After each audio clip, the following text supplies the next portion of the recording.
የሚያረጉትን የግብረ ሰዶም ስራ ለኛ ለገላባቶቻችን ሰጥቶ አንድም ኦርቶዶክስ ሲሆንን አያያትም። ታውቃለህ? መፎከር አንፈልግም። እቺ ሴት ምን አድርጋለች? በጌታ ኢየሱስ ላይ ዋሽታለች። ኦርቶዶክሳውያን በአጠቃላይ አልቀው ሌሎችን ለማስገባት ከተፈለገ መሞከር። እንዴት አደራችሁ? እንዴት ዋላችሁ? እንዴት አመሻችሁ? ዛሬ ሰበርና አዲስ በሆኑ መረጃዎች ተመልሼ መጥቻለሁ። ይህንን ቪዲዮ ከመጀመራችሁ በፊት ላይክ ማድረጋችሁ እንዳትረሱ ለብዙዎች እንዲደርስ፣ እንዲሁም ሼር አድርጉ። ኮሜንት ላይ በዚህ ቪዲዮ የተማራችሁትን ነገር አስቀምጡልን። ቀጥታ ወደ ዕለቱ ቪዲዮ ወስዳችኋለሁ። ስሙት። ለቅዳሴ በጣም የሚጓጓ የሚቸኩል የሚናፍቅ አስቀድሶ ቆርቦ ማይረካ እዚያው ቤተ መቅደስ ሙሉ ቀን ቢውል ደስ የሚለው ሰው ነበር እና ለቤተ ክርስቲያን ለጸሎት ከገባባት ቅጽበት ጀምሮ ለሰከንድም ተቀምጦ አያውቅም። ቆሞ ነው የሚጨርሰው። ከዚያ ሰይጣን በበጎ እግዚአብሔርን በዚህ ደስ በማሰኘቱ ቀናበትና ደዌ አምጥቶ መታው። እግዚአብሔርም ልክ ኢዮብን እንደፈቀደለት ፈቀደለትና ወገቡን ቆርጦ የሚጥል የአከርካሪ ካንሰር አምጥቶ መታውና ሽባ ሆኖ ቤቱ ቁጭ አለ። ይገርማቸው እና ሽባ ሆኖ ሲቀመጥ ስለምንም ነገር አላለቀሰም። የሚያለቅሰው ቆሜ ማስቀደስ አቃተኝ ብሎ ነበር የሚያለቅሰው። ታውቃላችሁ? በዊልቸር ይዘውት ይሄዳሉ፣ ያለቅሳል። አንድ ቀን እባካችሁ ናፈቀኝ፣ በሌሊት ውሰዱኝ፣ የሚወስደው አጣ። በዊልቸር አድርገው በመኪና ወስደው ልክ ቅዳሴ ሊገባ ሲል የቤተ መቅደሱን ይህን ሳንቃውን ሄዶ እየተሳለመ እንባው እንኩት እያለ እየረገፈ እያለቀሰ ጌታ ሆይ ቆሜ ማስቀደስ አቃተኝ በኃጢአቴ ምክንያት። ተመልከቱ፣ ምን ነው እንዲህ አረከኝ አይልም የእግዚአብሔር ሰው። በኃጢአቴ ምክንያት ተመታው፣ ሰይጣን አሸነፈኝ፣ በኃጢአቴ ምክንያት እንዲህ ያለ ደዌ ገጠመኝ። እባክህን እንዴት ቆሜ ማስቀደስ በፊት እከለከላለሁ? እያለቀሰ ስቅ እያለ ሲያለቅስ ቅዳሴ ሊገባ ልብስ ለብሶ ጸሎት ሊያደርስ የተሰየመው ካህን በጣም የሚሰቀሰቅ ድምፅ ሲሰማ ዞር ብሎ አየ። በዊልቸር ሆኖ ያ ቆሞ ሲያስቀድስ ሲቆርብ የሚያውቀው ሰው ያለቅሳል። ያ እንባው እየወረደ እየገፉ ያስገቡታል። ቅዳሴውን ከመጀመሩ በፊት ተንደርድሮ ሄዶ ጠየቀው። ምን ነው? ምን አገኘ? እንዲህ ያለ ነገር ገጠመኝ። ይኸው ካንሰር ነው። አባቴ ሆይ እግዚአብሔር አዘነብኝ፣ ምን እንደበደልኩት እርሱ ያውቃል፣ እባክን ስለ ኃጢአቴ ማልልኝ ያለ እንባውን ያረግፋል። ቤተ መቅደስ ሮጬ መጥቼ ከነ ኃጢአቴ እንኳን መቆም አልችላል፣ እነሆ ተመታው ያለ ሲያለቅስ ካህኑ እንዲህ አለው፣ አዘነለትና አንተ በሽተኛ ነህ፣ እዚህም መምጣት እንደዚህ ደክመህ አይጠበቅብህም። ሥጋውና ደሙን እኔ ቤትህ መጥቼ ለበሽተኞች በተፈቀደው ሥርዓት አቆርብሃለሁ። አሁን ወደ ቤትህ ሂድ አለው። የካህን ትእዛዝ ያከብራሉና ወጥቶ ወደ ቤቱ ሄደ። ቤቱ ሄዶ አልጋው ላይ አረፍ እንዳለ ወዲያው አሸለበው። በመሃል እመቤታችን ተገለጸችለት። በዚያው ቀን ተገልጻ ቅድም እያለቀስክ ወደ አንተ ቤት መግባት ተከለከልኩ በኃጢአቴ ምክንያት እያልክ የቤተ መቅደሱን ሳንቃ በሩን ስትስመው የሳምከው ዕቃውን ያንን እንጨቱን አይደለም ልጄን ነው የሳምከው አለችው እመቤታችን። ልጄን ጌታችን ኢየሱስ ክርስቶስ እሱን ነው የሳምከው። ሰይጣን ነው እንደዚህ ያደረገብህ። ልጄ ፈቅዶልሃል፣ ከዚህ በሽታ ፈውሷል፣ ይቅር ብሎሃል። ወደ ቤተ መቅደስ ምትጠማውን ምትጓጓውን እየሮጥክ ሄደህ ገስግሰህ ገብተህ ቆመህ አስቀድሰህ ቆርበህ መውጣት ፈቅዶልሃል ልጄ ተነስ ብላው ብድግ ሲል ድኖ አገኘው። እዩ ክርስቲያኖች፣ እዩ መጠማት ምን እንደሚያደርግ እና ድኖ ተነስቶ እንደገና ወደ ቤተ መቅደስ ውሰዱኝ ብሎ ቅዳሴው ሳያልቅ ብሎ ወሰዱት። ይዞት ሄዶ ልክ እያለቀሰ የቤተ መቅደሱን በር የሳመባት ላይ ሲደርስ ካህኑ ደግሞ ምዕመናኑን አቁርቦ ጨርሶ እሱን ሊያቆርብ ሲወጣ እዚያችው በር ላይ ተገናኙ። ወደ ውስጥ ገብቶ ቆረበና እግዚአብሔር እናመሰገነ። የወንዶችና የሴቶች ገዳም ተብሎ ሴትና ሴት ወንድና ወንድ በተመሳሳይ ጾታ በዝሙት የሚቃጠሉበት አይነት መንገድ የጀመሩት ምንኩስና ተቀብለ ገዳም ገብተ ካልጾምክ ድንጋይ ካልተሸከምክ አትድንም የሚል የኦርቶዶክስ ትምህርት እና የጳውሎስን ትምህርት ስታነጻጽረው ማን ነው መናፍቁ? ዛሬ እኛ የምንናገረው እውነት እነ ጳውሎስ ያገለገሉት የእውነት ወንጌል ነው እውነቱ?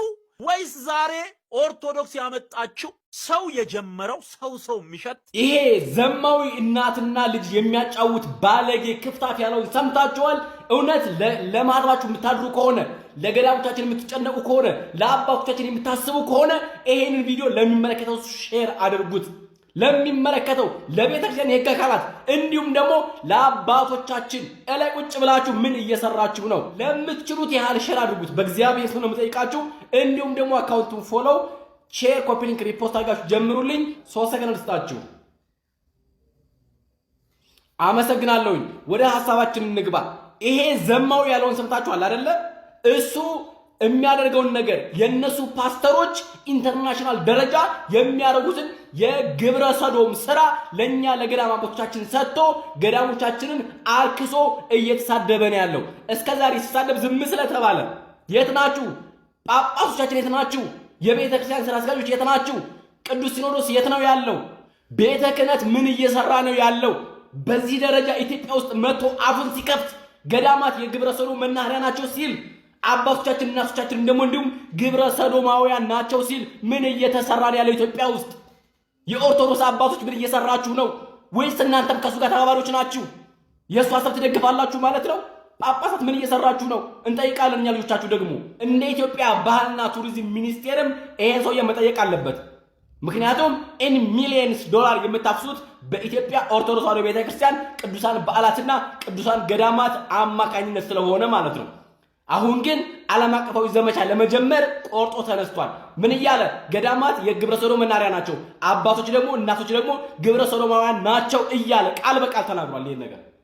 ይሄን ደግሞ የኢትዮጵያ ፌዴራል ፖሊስ፣ የአዲስ አበባ ፖሊስ እንዲሁም ደግሞ የኢትዮጵያ ኦርቶዶክስ ተዋሕዶ ቤተክርስቲያን የሕግ አካላት ወይም ደግሞ የሕግ ክፍል የሚባለው ካለ መጠየቅ አለበት። እስከ መቼ ነው ዝም የሚባለው? እስከ መቼ ነው የምትተኙት? መንቃት አለባችሁ። ቀጣይ ደግሞ ቤተክርስቲያኗ ይሄን ታደርጋለች እያለ እየለቃቀመ መጥቶ አፉን ይከፍታል ማለት ነው። የእነሱን ወደኛ ያመጣል። ማርቲን ሉተር እኮ ነው የገዳማዊ ሕይወት ከፍሎት ወጥቶ ሚስት ያገባው እንጂ የኛ አባቶች እኮ አይደሉም። አንዳንድ መናፍቃን እንደዚህ የሚያደርጉ ነው እንግዲህ ከቤተክርስቲያን እየወጡ ሚስት የሚያገቡ ድራማ የሚሰሩ። የእናንተን ድራማ ወደኛ አታምጡት። የእናንተ ወደኛ አትስጡን። ኧረ ስለ እግዚአብሔር ብላችሁ የሕግ አካላት ይሄን ሰው ያን ነገር አድርጉልን። እስከ ዛሬ አፉን ሲከፍት ዝም ብለናል፣ ጮኸናል፣ የሚሰማና የለም፣ አልተገኘም። አሁን ደግሞ ይሄው እናንተ በቱሪዝም መልክ ገዳሞቻችን እያስጎበኛችሁ የምታገኙት ብር፣ ነገር ግን ገዳማት በሙሉ ወደ ግብረ ሰዶማዊ ተቋም ተዛውረዋል እያላችሁ ነው ያለው። ቸርች ውስጥ በይፋ የሚያርጉትን የማጋባት ስራ ለእኛ ገዳማት አብሶ እየሰጠን ያለው እየለጠፈን ያለው የሚኘ ወደ አባዬ እነሱ ተፈቅዶላቸው በአሜሪካ በተለያየ ስቴት እንዲሁም በተለያየ የዓለም ክፍል በሙሉ በፕሮቴስታንት ውስጥ ያሉ አንዳንድ ቸርቾች ግብረ ሰዶም እያጋቡ ነው ያሉት። ይሄን አምጥቶ ለኛ ለገዳማ ሰጠ። ይሄ ማለት ምን ማለት ነው? ብልግና ነው፣ ነውር ነው። መረጃና ማስረጃ ስለሌለው ሊከሰስ ይገባዋል ይሄ ሰውዬ። እሱ የሚፈልገው ፕሮቴስታንትና ኦርቶዶክስ ማጋደል ነው የሚፈልገው። ስፔሻሊ የኛ የምንላቸው ቅዱሳችን እየተሳደበ ገዳማትን እያራከሰ አሁን ላይ ያለበት ደረጃ ደርሷል ማለት ነው ይሄ ሰውዬ። ይሄ የሆነው ደግሞ በእኛ አባቶች በተኛችሁበት እንቅልፍ ምክንያት ነው። እስከ መቼ ነው የምታንቀላፉት? እስከ መቼ ነው ቤተክርስቲያንን የማትጠብቁት? እዛ ጋር የተቀመጣችሁት ብር ለመረቃቀም ብቻ ነው የተቀመጣችሁት እዛ ጋር? የወይስ የገባችሁበት ሌላ ዓላማ አላችሁ? እናንተም የሪፎርሜሽኑ አንድ አካል ናችሁ። እናንተ እዛ ውስጥ ያላችሁት የተሐድሶ ክንፍ አንድ አካል ናችሁ። ምክንያቱም ቤተ ክህነት ድረስ ገብተው እንደተሰገሰቡ እናውቃለን። ስለዚህ እዛ ያላችሁ እናንተ ሰዎችም ደግሞ እናንተ አባቶቻችን የምትባሉትም ደግሞ የዛ አካል ናችሁ ማለት ነው። እንጠይቃለን። ይሄን ሰውዬ በሕግ ቁጥጥር ስር እንዲውል አድርጉልን። ይሄ ሰውዬ እንዲጠየቅ አድርጉልን። ቤተክርስቲያን እስከ መቼ ተዋራት ትችላለች? በዚህ ሰውዬ ምክንያት መረጃና ማስረጃውን ያምጣ እንደዚህ ላለበት። እኛ ግን የፕሮቴስታንት አዳራሽ በሙሉ የግብረ ሰዶም መናኸሪያ እንደሆኑ ስፔሻሊ ውጭ ሀገራት አንዳንዶቹ መረጃና ማስረጃ አለ። ስለ ኦርቶዶክስ ተዋሕዶ ቤተክርስቲያን ምንም አይነት ማስረጃ የለውም። ስለዚህ ገዳማት ተደፍረዋል፣ አባቶቻችንም ተሰድበዋል፣ ተነቅፈዋል። እስከዛሬ የመጣበት መንገድ አልበቃው ብሎት እዚህ ደረጃ ደርሷል። ስለዚህ ለሚገባው ሰው ሼር አድርጉልኝ። በድጋሚ ኦርቶዶክስ አካውንቱን ፎሎ ቪዲዮን ሙጅጋዛ ሼር ኮፒንግ ሪፖስት ዲዩቲ ላይ ፌቨሪት አድርጉት። ሰላም በያላችሁበት። ይሄ ሰውዬ እንዲያዝልን እንፈልጋለን። ሰላማችሁ ብዝት ይበልልኝ። አሁን የምነግራችሁ ነገር ውሸት እንዴት ተደርጎ ሲከሸን እውነት እንደሚመስል ለማሳየት ነው። እኔ ፕሮቴስታንት ባወጅኩበት ሰዓት አቡነ ገብርኤልን በተናገሩበት ሰዓት እንዴት እሳቸውን ይናገራሉ፣ ክርስቶስን የሚሰብክ እንዴት ይወቀሳል ብዬ በል ተነስቼ ነው እንግዲህ ወደዚህ የመጣሁት። ወደዚህ ስመጣ ደግሞ ጌታ የገለጸልኝ ነገሮች አሉ። መከፋፈል መኖሩን፣ በክርስቶስ ጉዳይ ላይ ጭቅጭቅ እንደሆነ መበታተናቸውን የማውቀው ታሪክ የለም ጌታ ኢየሱስ በሚያውቀው በተወሰነ መልኩ እንጂ ብዙ እንደዚህ ውጥንቅጡ የወጣ ነገር እንዳለ አላውቅም ነበር። እቺ ሴት ምን አድርጋለች? በጌታ ኢየሱስ ላይ ዋሽታለች። ኦርቶዶክስ መድረክ ላይ ያለው በምናገርበት ሰዓት ኦርቶዶክስ ምን አድርጋኛለች ብላለች? ይተፉብኝ ነበር፣ ይሰድቡኝ ነበር፣ መጥፎ ነገር ይናገሩብኝ ነበር ብላ ዋሽታለች። እኔ ምስክር ነኝ። ሁላችሁም ታያላችሁ። የቴክኖሎጂ ዘመን ነው። ከ9 ዓመት በኋላ መታ ነው እንደዚህ አይነት ድራማ የሰራችሁ። ለምን? በእኔ ጉዳይ ላይ ብጥብጥ ተነስቷል። ግራ ተገባብተዋል። ውሸታቸው ተጋልጧል። ውሸታቸው በተጋለጠበት ሰዓት አንቺን አምጥተው ሲሰድቡኝ፣ ፓስተር በጋሻው ምትለው ሲሳደብ፣ ፓስተር ትዝታው ብትለው፣ ኤርሚያስ ብትለው ምናምን ተሳድበው ሁሉ ነገር በእኔ ላይ ብዙ ሴራ ሲሰራብኝ ያ ነገር ስለከሸፈ ስላያችሁ እርግማኑ ጭምር ስታደርጉብኝ ተሰባስባችሁ ስላልሰራ ምን አረጋችሁ? ከ9 ዓመት በኋላ አንቺ መጥተሽ ምን አይነት ነገር ማድረግ ፈለግሽ? ኦርቶዶክስ ይተፉብኝ ነበር ክርስቶስን ስላልኩኝ ብለሽ ሶፍት ይዘሽ የውሸት እንባ እያነባሽ ዋሽሽ። በክርስቶስ ላይ በኦርቶዶክስ ላይ ዋሽሽ።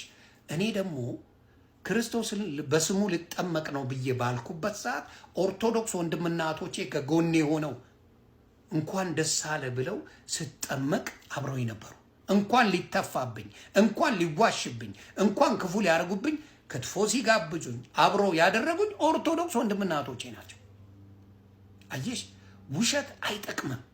በእንባ ያዞ እንባ በማንባት ኦርቶዶክስን ማዋረድ አይቻልም። እውነት እውነት ናት። አውሬነት ያለው ክፋት ያለው መከፋፈል ያለው እናንተ ቤት እንጂ ኦርቶዶክስ ቤት አይደለም።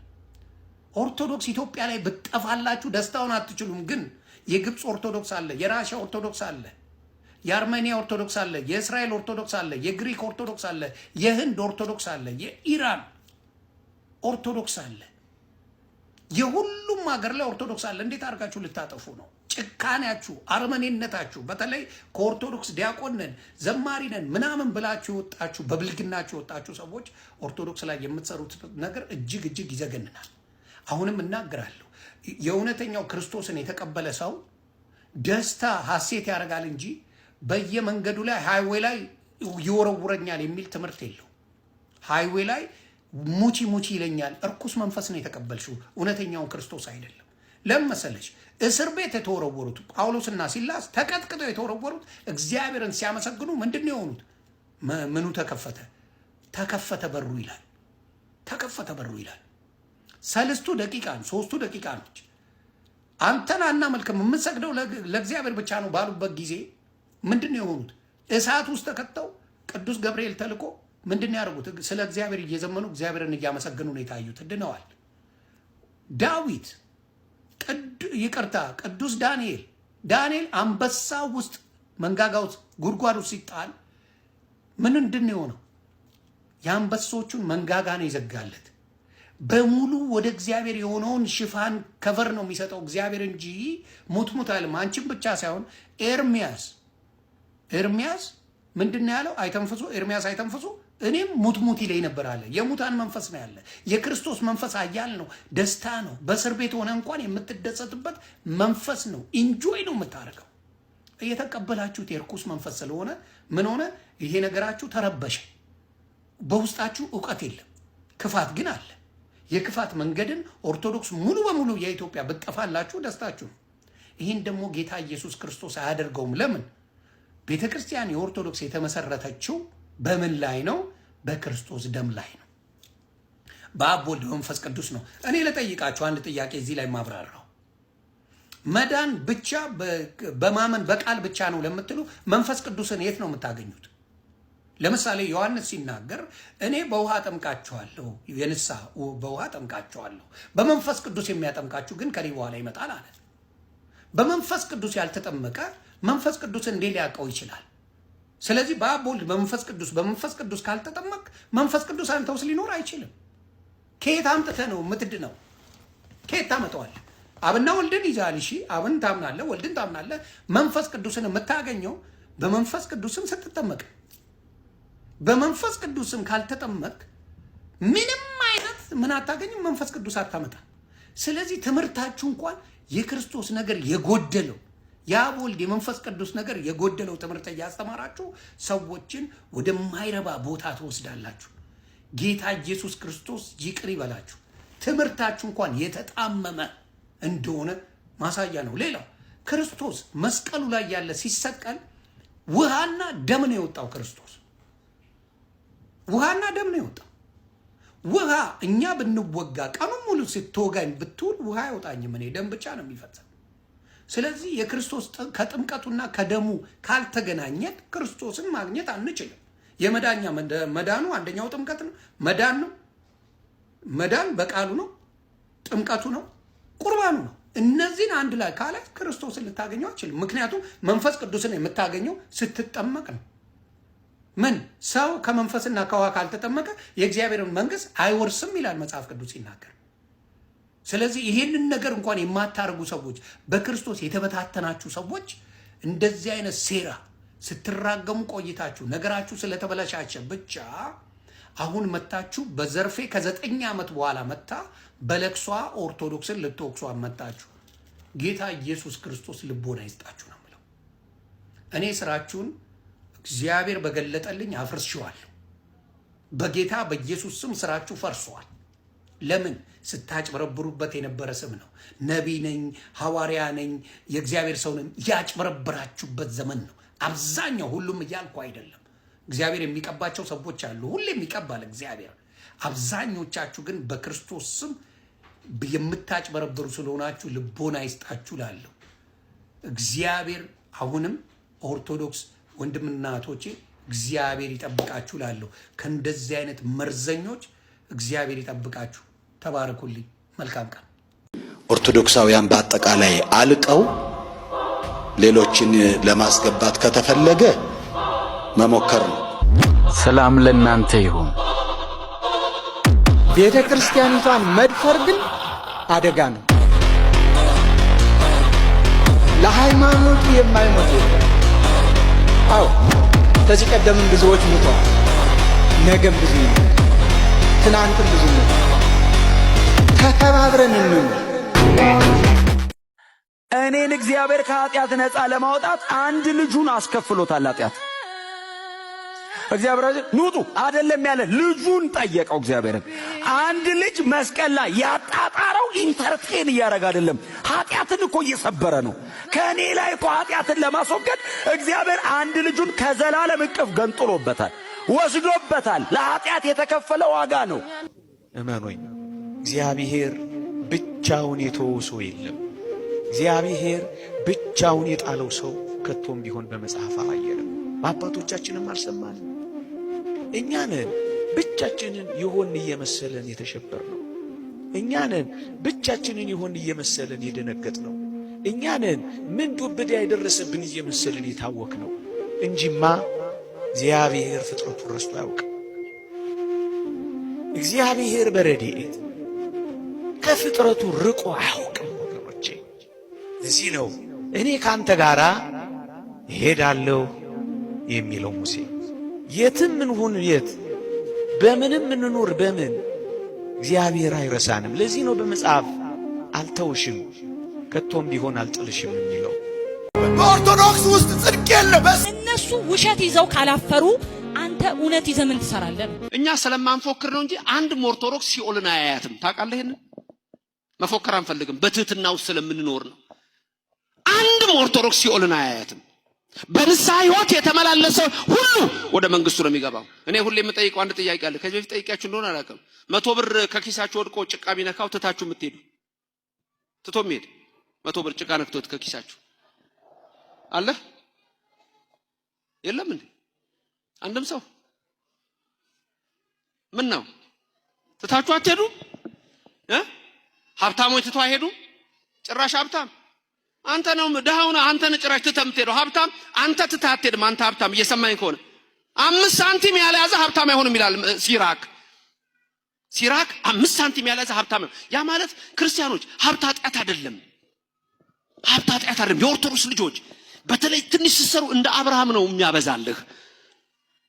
እንደ ዶኪማስ ጓዳ ነው ቤታችሁ የሚሞላው። ያርግላችሁ። ትንሽ መስራት ነው። ከዛ ድንግል ማርያም አለች ከልጇ ጋር የምትሰራውን ታደርጋለች። ክብር ምስጋና ይግባው እግዚአብሔር።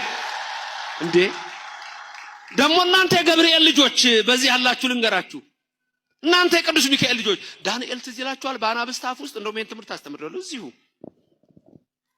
ዳንኤል ለ7 ቀን አንበሳ ያለበት ጉድጓድ አናብስት ያሉበት ውስጥ ጥለውት የተራቡ አናብስት አልበሉትም። እንዲበላ ነበርኩ አልበሉትም።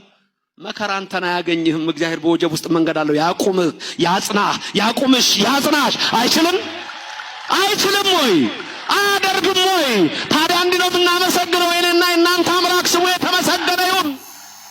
ኦርቶዶክስ ቤተክርስቲያን ይህን የሚያህል መስቀል አንጠልጥላ ኢየሱስ ሲባል ሰዎችን የምታሳድድ ከሆነ ማርያም ሲባል የማይረበሹ ከሆነ ችግር አለ ማለት ነው። ምንድን ነው ያደረግኩት? ምን አደረግኩ? ኢየሱስን ከመውደድ ውጭ ለኢየሱስ ልዘምር ከማለት ውጭ አገኙኝ ቦታ ሁሉን ማለት አልችልም። ሁሉም ኦርቶዶክስ ቤተክርስቲያንን ስለማይወክል ግን ለመግደል በቃ ይችን እንደው ደፍቶ እንትን የሚል ጠፋ።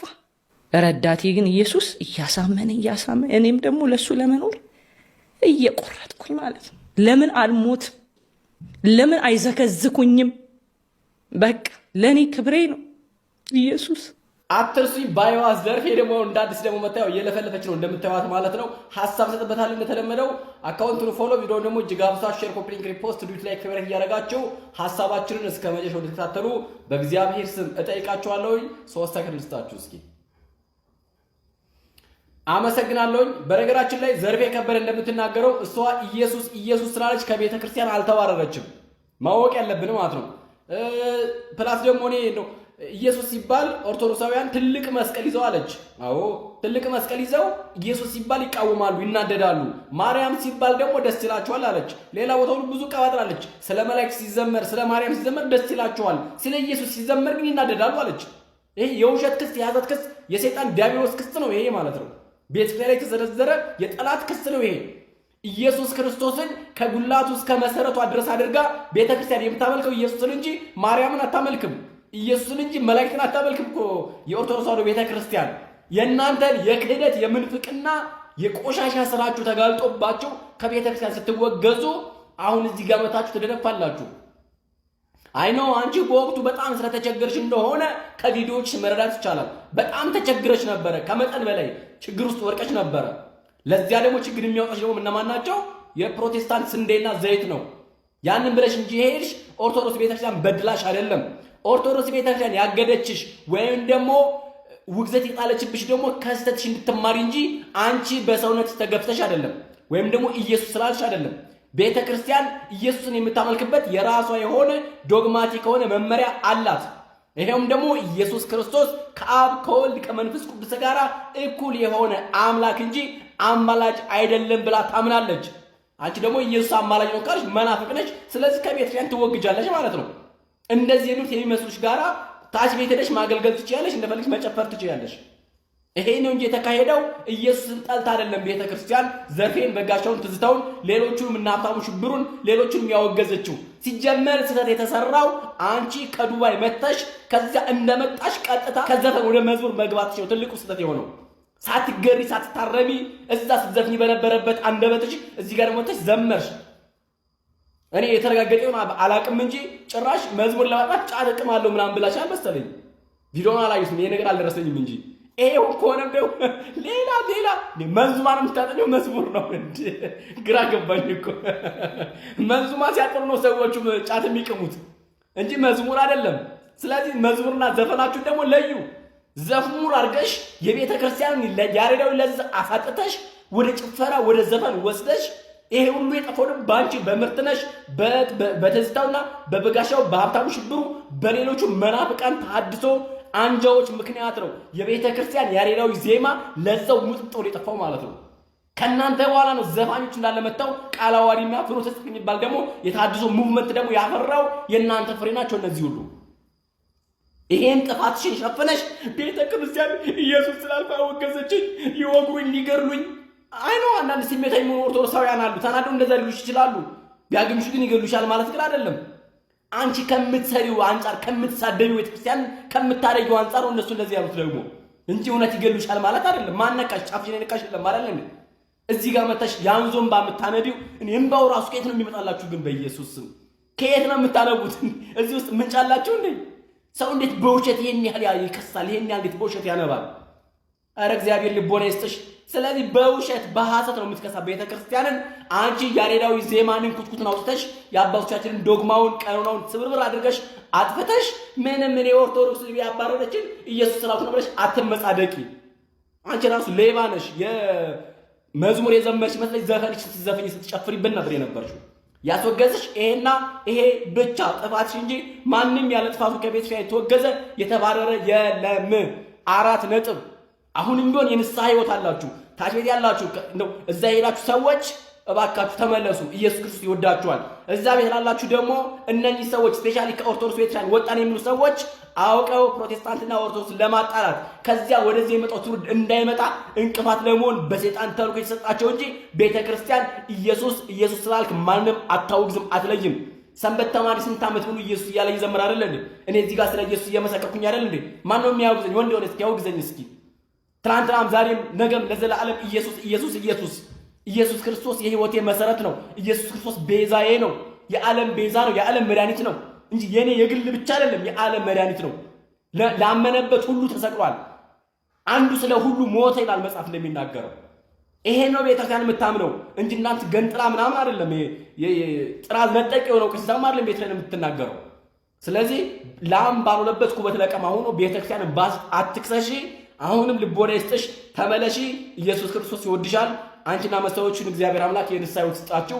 ኦርቶዶክሳውያን በድጋሚ አካውንቱን ፎሎው ቪዲዮውን ደግሞ የጋብሳችሁ ሼር፣ ኮፒ ሊንክ፣ ሪፖስት ቪዲዮ ከበር ታዲያ ሰላም በላችሁ። በሰላም እግዚአብሔር ከሁላችን ጋር ይሁን። በሌላ ሐሳብ መለሳለሁኝ። ሰላም ቆዩ። ወይ አበስ ገበርኩ ይላል አለ ብዙ ሰው ይላል። ይሄን አበስ ገበርኩ ምንድነው? አበስ ገበርኩ ብትለው ይሄንን አያውቀውም። አበስኩ ገበርኩ ነው፣ ኃጢአትን ሰራሁ ነው ትርጉሙ። ይሄን ግን ስንት ሰው ያውቀዋል? አያውቀውም። ዝም ብሎ ግን አበስ ገበርኩ ይላል። አበስ ገበርኩ ይላል እንጂ አበስኩ ገበርኩ እንደሆነ ብዙ ያውቀውም። ስለዚህ ኑሯችን ህይወታችን ሁሉ እንዴት ከእግዚአብሔር ጋር የተገናኘ ኢትዮጵያ ማለት ይሄ ነው፣ መታደል ነው። ይሄን ግን እርግጠኛ ነኝ በሌላ እምነት ያሉ ሰዎች ይሄ ደስ አይላቸውም። አሁን ወዳለሁበት እውነት ያመጣኝ አንድ የእግዚአብሔር ቃልና አንድ ጥቅስ ነው ያነበብኩት። ያ ጥቅስ ሐዋርያት 14:12 ላይ መዳን በሌላ በማንም የለም እንድንበት ዘንድ ከሰማይ በታች የተሰጠ ስም ሌላ የለም ይላል። በአንድ ጥቅስ ለጠነጠጠችው የድሮ ድምፃዊት ዘርፌ የከበደ ዲያቆን ሄኖክ ኃይሌ መልስ ሰጥቷታል። እሱን ቀጥሎ አሰማችኋለሁ። ኦርቶዶክሳውያን እንዴት አላችሁ? እግዚአብሔር ይመስገን በጣም ደህና ነኝ። ከዛ በፊት ግን እንደተለመደው አካውንቱን ፎሎ፣ ቪዲዮውን ደግሞ እጅግ አብዝታችሁ ሼር፣ ኮፒ ሊንክ፣ ሪፖስት፣ ዱዊት ላይ ፌቨራይት በማድረግ በአንድ ጥቅስ ለሚሳሳቱ ሐሰተኞች እንድታደርሱልኝ በእግዚአብሔር ስም እጠይቃችኋለሁ። 3 ሰከንድ ስታችሁ እንደተለመደው አመሰግናለሁ። አሁን ቀጥሎ ደግሞ የዲያቆን ሄኖክ ኃይሌ መዳን በሌላ በማንም የለም የሚለውን በኦርቶዶክሳዊ ቤተክርስቲያን አፈታትና አውዳዊ ፍቺ መሰረት ያስተማረበትን ትምህርት አሰማችኋለሁ።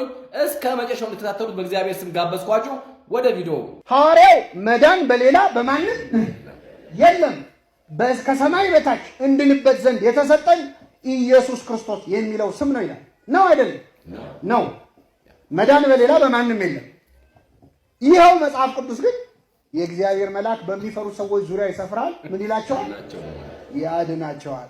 ጥቅሱን እናውጣው ወይስ እናስታርቀው? እየሰማችሁ የቱ ይሻላል?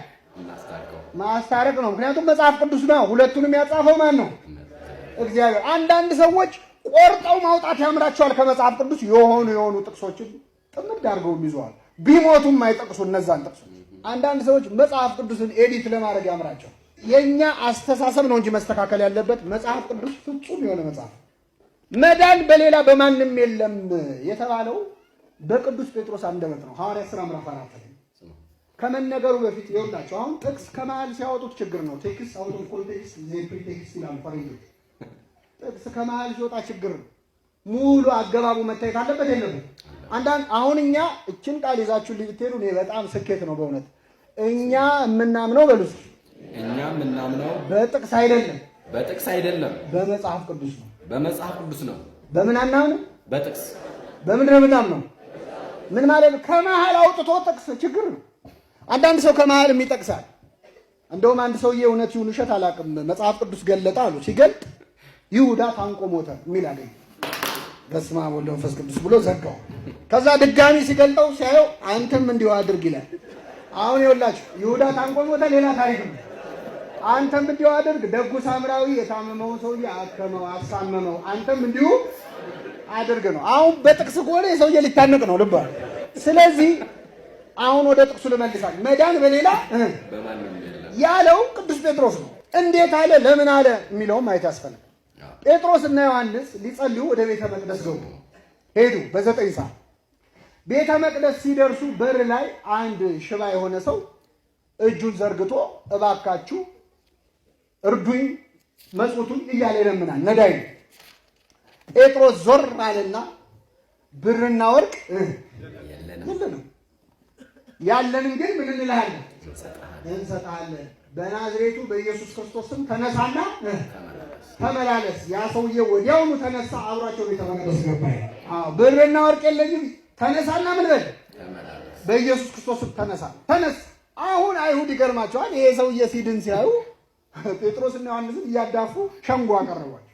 እኔ አይሁድ በጣም ያናዱኛልም፣ አንዳንዴ ደግሞ አንጀቴን ያርሱኛል። በምን ካላችሁ ሰውየው ዳነ፣ ከዳነ ምንም ችግር የለውም ማለት እንዴት አዳናችሁት ብለው ይጠይቃሉ። አሁን በዚህ ዘመን አንድ ሰው ይዳን እንጂ በምንስ ቢልም ጉዳያችን አይደለም። ለምን በጥቆላ ቢሆን በምን ብቻ ይዳን ነው እኛ። አይሁድ ግን በዚህ ከኛ ሳይሻሉ አይቀሩ ጠሩና በምንድን ያዳናችሁ ሲሉ ምን አለ ቅዱስ ጴጥሮስ? በምን እንድናድን ትፈልጋላችሁ? ሰቅላችሁ በገደላችሁት በናዝሬቱ በኢየሱስ ክርስቶስ ስም ነው። መዳንም በሌላ ሆነ፣ መዳንም በሌላ በማንም የለም። ስለዚህ እኛ ያዳነው በማን ስም ነው? አሁን ይህንን ንግግር ጴጥሮስ አያድንም ለማለት ተጠቅሶ ይህን ቃል የተናገረው ማን ነው? ራሱ ጴጥሮስ ነው። እኔ ያዳንኩት በክርስቶስ ስም ነው እያለ አይ ጴጥሮስ አያድንም ክርስቶስ ነው ይባላል። ራሱ ጴጥሮስ እኮ ነው መዳን በሌላ በማንም። አሁን እመቤታችን ታድናለች አታድን? ታድናለች። በማን? በእግዚአብሔር። እመቤታችንንም አግኝተን ምግባራችን አይፈቅድልንም እንጂ አግኝተን ብንጠይቃት ምን እንደምትላችሁ ታውቃላችሁ? መዳን በሌላ በማንም። እምንድንበት ስም ማን የሚለው ስም ነው? ኢየሱስ። እኔም ማድናችሁ በማን ስም ነው የምትሉ? ኢየሱስ። አቡነ ገብረ መንፈስ ቅዱስ ጻድቅ ያድኑናል በማን ስም? በኢየሱስ ስም። የተጋደሉለት፣ መከራ ያዩለት፣ የመነኑለት፣ ሕይወታቸውን የሰውለት የክርስቶስን ስም ጠርተው ነው የሚፈውሱ። ስለዚህ አቡዬንም ብትጠይቋቸው ገብርኤልን ብትጠይቋቸው ቃላቸው አንድ ነው። መዳን በሌላ በማንም የለም። የምንድንበት ስም የማን ስም ነው? የኢየሱስ ስም። ስለዚህ ቅዱሳን ያድናሉ አያድኑ? ያድናሉ። በማን ስም? በኢየሱስ ስም። በእግዚአብሔር። እግዚአብሔር በቅዱሳን ያድናል አያድንም? ያድናል። ያለ ቅዱሳንስ ያድናል። ማዳን ይችላል አይችልም? ይችላል። ቅዱሳንስ ያለ እግዚአብሔር ማዳን አይችልም። ለምን?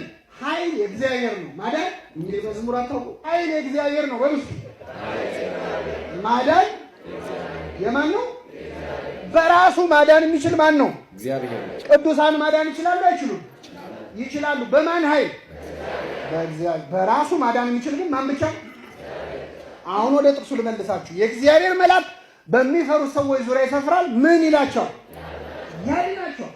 ጾም የለም ጸሎት የለም ማለት እኮ ሰይጣን መሆን ማለት እኮ ሌላ ነገር እኮ የለውም። ሰይጣን አይጾምም፣ ሰይጣን አይጸልይም። ሰይጣንን ድል የምንመታው በጾም በጸሎት ነው። እና አባ እንጦንስ እና አባ ጳውሊ ያስጨነቁት እኮ እንጦኒሞ ይከነ እኮ ያለው እኮ በጾሙና በጸሎቱ ነው። መጨረሻ ላይ ነው እንደውም ትሁት ነበር። መጨረሻ ላይ ወሞይ ኩክሙ በኃይለ እግዚአብሔር ያላቸው። ስለዚህ ጾምና ጸሎት ትልቁ መሳሪያችን ነው። ስለ ጾም የሚገርማችሁ ሌላው ዓለም በእምነት አይደለም የሚያየው። እኛ በእምነት ለመንግስተ ሰማያት መዳኛ ሁለት ነገር ነው። እነሱ ግን ለሰውነት ለጤና ጾም ጠቃሚ መሆኑን አይተው ልክ የኢትዮጵያ ኦርቶዶክስ ቤተክርስቲያን የምትጾመውን ጾም አይነት እንደሱ ተጀምሯል። ማንም ሰው ገብቶ ሊያዩ ይችላል። መጽሐፈ መነኮሳት ላይ አንዴ ፈላስፎች ሄዱ መነኮሳት ጋር ባህታውያን ጋር እኛ እንጸልያለን እናንተም ትጸልያላችሁ፣ እኛ እንጾማለን እናንተም ትጾማላችሁ፣ ልዩነታችን ምንድነው አሏቸው ፈላስፎቹ። አበው መነኮሳት ባህታውያን ደግሞ ምን አሉ? እናንተ ትጾማላችሁ እውነት ነው፣ እናንተ ትጸልያላችሁ እውነት ነው። የምትጾሙት የምትጸልዩት ለራሳችሁ ነው፣ ሚስጥር እንዲገለጽላችሁ ሰውነታችሁን ለማሰልጠን ነው። ሁለት እናንተ የምትጾሙት አድራሻ የለውም። እኛ የምንጾመው ግን አንድ ሰውነቴ ጥራ ብለን አይደለም፣ ከእግዚአብሔር ጋር ለመገናኘት የክርስቶስን መከራ ለማሰብ ነው። 40 ቀንና 40 ሌሊት እኮ አልበላም። አብይ ጾም እኮ ማለት ክርስቶስ ለኛ የሰጠውን ተቀብሎ መሄድ ነው። ስለዚህ አድራሻ ደግሞ አለው የኛ ጾም ወደ እግዚአብሔር ነው የሚሄደው። ለዚህ እኮ ነው ጌታችን ኢየሱስ ክርስቶስ በልብ መታሰቡ በቃል መነገሩ ከፍ ከፍ ይበልና በማቴዎስ ወንጌል ምዕራፍ 6 ላይ እኮ ስለ ጾም ያስተማረ። በዛ ላይ ቤተክርስቲያኗ ስርዓት ሰርታ ደግሞ 7ቱን አጽዋማት የአዋጅ አውጃ በዚህ መንገድ ነው። ስለዚህ አሁን ያለንበትም ሰዓት የቀበላ ሰዓት ነውና ጾሙን የምንቀበልበት ጾሟንም የምንቀበልበትን የምናይበት ከእግዚአብሔር የምንገናኝበት ነውና ትውልዱ ዓለም ሲነግረው ይሰማል፣ የራሱ የሆነውን ያቃልላል። ስለዚህ ከዚህ የተነሳ ክርስቲያኖች ይሄ የመነኩሴ ወይ የካህን አይደለም። እነዚህ አጽዋማት መነኩሴ ሰው አይደለም እኔ ሰው አይደለም እንዴ ሌላው ሰው አይደለም እንዴ? ስለዚህ ጾሙ ብሎ ጌታ በማቴዎስ ወንጌል ሲያስተምር ኢዩኤል ቀድሞ በትንቢት ሲናገር መነኩሴ ብቻ ይጹም፣ ቄስ ብቻ ይጹም፣ ዲያቆን ብቻ ይጹም፣ ካህን ብቻ ይጹም የሚል ትምህርት የለው። ጾሙ ነው ጾሙ ነው፣ ጸልዩ ነው ጸልዩ ነው። ጾም ላይ ሲሆን የምግብ ነገር ስለሆነ ለከርሶሙ ያመልኩ የሚለው የብርሃነ ዓለም ቅዱስ ጳውሎስ ቃል ደርሶባቸው ነው እንጂ ጸሎትም አያደርጉም ማለት ነው። ዝንቱ ዘመድ ያለው እየወጽ ዘንበለ ጾሙ በጸሎት ያለው እኮ በነገራችን ላይ ቆርጠዋታል። እሷን አንዱ መጽሐፍ ላይ ነው የምትገኘው እንጂ ጾም የምትለዋን ቆርጠዋት ጸሎት ብቻ ነው የምትለው። ዲስ ካይንድ ኦፍ ብሎ የሚያመጣው ላይ ባይ ፋስቲንግ ኤንድ ፕሬየር የሚለው ላይ ፕሬየር ብቻ ነው ያደረጉት፣ ፋስቲንግን ቆርጠዋል። ስለዚህ ከመጽሐፍ ቅዱስ ጀምሮ እንዲህ እየቆረጡ የሚመጡ ናቸውና በየጊዜው ብዙ ካህዲያን ይነሳሉ። እነዛ ሰዎች በሚነሱበት ሁሉ ኦርቶዶክሳውያን ከእውነተኛ መምህራን እየተማሩ እምነታቸውን ይዘው መጓዝ ይኖርባቸዋል ብዬ አምናለሁ።